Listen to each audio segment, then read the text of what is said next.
আমি যে জাহাজে আছি, আমরা এই জাহাজে করে কন্টেনার নিয়ে পৃথিবীর এক প্রান্ত থেকে অপর প্রান্তে যাই, এটা আপনি জানেন। তো কন্টেনারের কিছু ক্যাটাগরি থাকে, যে জিনিসটা আজকে আমি আপনাদের দেখিয়ে দিব। এখন আমার পিছনে যে কন্টেনারগুলো দেখছেন, দেখেন এই কন্টেনারগুলো কত দৃঢ়ভাবে এখানে বেঁধে রাখা হয়েছে। এই যে রডের মতো যে জিনিসগুলো দেখছেন, এইগুলোকে দিয়ে কন্টেনারকে এমনভাবে বাঁধা হয় যেন আবহাওয়া যতই বৈরী হোক, সমুদ্র যতই উত্তাল হোক, এগুলো যেন এখান থেকে সমুদ্রে পড়ে না যায়।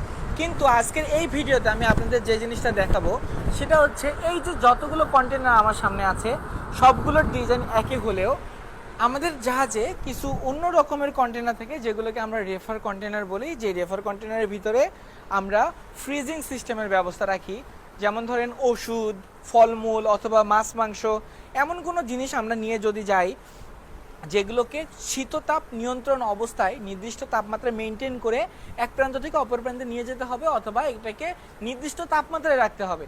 তো সমুদ্রের তাপমাত্রা তো আপনি বলতে পারবেন না যে কখন কত ডিগ্রি আছে। আর আপনি যদি এই জিনিসগুলো নিতে চান তাহলে অবশ্যই আপনাদের আলাদা একটা ফ্রিজের ব্যবস্থা রাখতে হবে। তো এই কন্টেনারগুলোর ভিতরে ঠিক ফ্রিজিং সিস্টেম থাকে।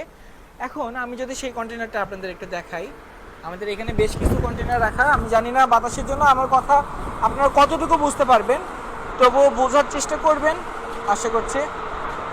এই যে এতগুলো কন্টেনারের মাঝে, এখানে মাঝের যে কন্টেনারটা আছে এটা দেখেন, এটার ডিজাইন অন্য সবার থেকে আলাদা। আর এই যে কন্টেনার, এটার সাথে এই যে একটা কম্প্রেসর আছে, মানে এটার ভিতরে ঠিক ফ্রিজিং সিস্টেম আছে। এটার ভিতরে যে মালামালগুলো আছে, যদিও আমাদেরকে জানানো হয়নি ভিতরে কি আছে, তবে যে মালামালটা আছে সেটা কত ডিগ্রি তাপমাত্রা মেনটেন করতে হয় সেটা এখানে দেখলে বুঝতে পারবেন। এটার ভিতরে এখন আছে 5 ডিগ্রি সেলসিয়াস তাপমাত্রা।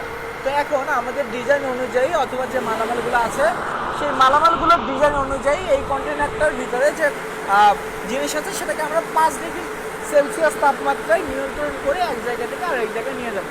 কন্টেনার শুধু এক ক্যাটাগরিরও হয় না, দেখেন এগুলোকে এখানে যে আমরা রেখেছি এগুলো কত দৃঢ়ভাবে, কত সুন্দরভাবে গুছিয়ে নেওয়া। যদিও এটাকে ছোট মনে হচ্ছে, এই প্রত্যেকটা করে কন্টেনারের সাইজ একটা করে ট্রাকের সমান। এই জিনিসগুলো, এই কম্প্রেসারগুলো দেখার জন্য আমাদের জাহাজে ইলেকট্রিক ইঞ্জিনিয়ার থেকে যে নির্দিষ্ট সময় পর পর এই কন্টেনারগুলো চেক করতে আসে, দেখে যে এখানে কোনো সমস্যা আছে কিনা, সব কিছু ঠিকঠাকভাবে চলছে কিনা। তো যদি সব ঠিকঠাক না থাকে তাহলে সেটাকে ঠিক করার জন্য যে ব্যবস্থা নিতে হয়, সেই ব্যবস্থাগুলো কিভাবে নেবে সেটাও সে আগে থেকেই জানে। যদি কোনো জিনিসপত্রের দরকার হয় সেটাও জাহাজে সবসময় রেডি থাকে। আর আমরা যেহেতু একটা দায়িত্ব নিয়ে এইভাবে পৃথিবীর এক প্রান্ত থেকে অপর প্রান্তে যাচ্ছি, তো এই মালামালগুলোকে সেফলি পৌঁছিয়ে দেওয়াও আমাদের দায়িত্বের মধ্যেই পড়ে।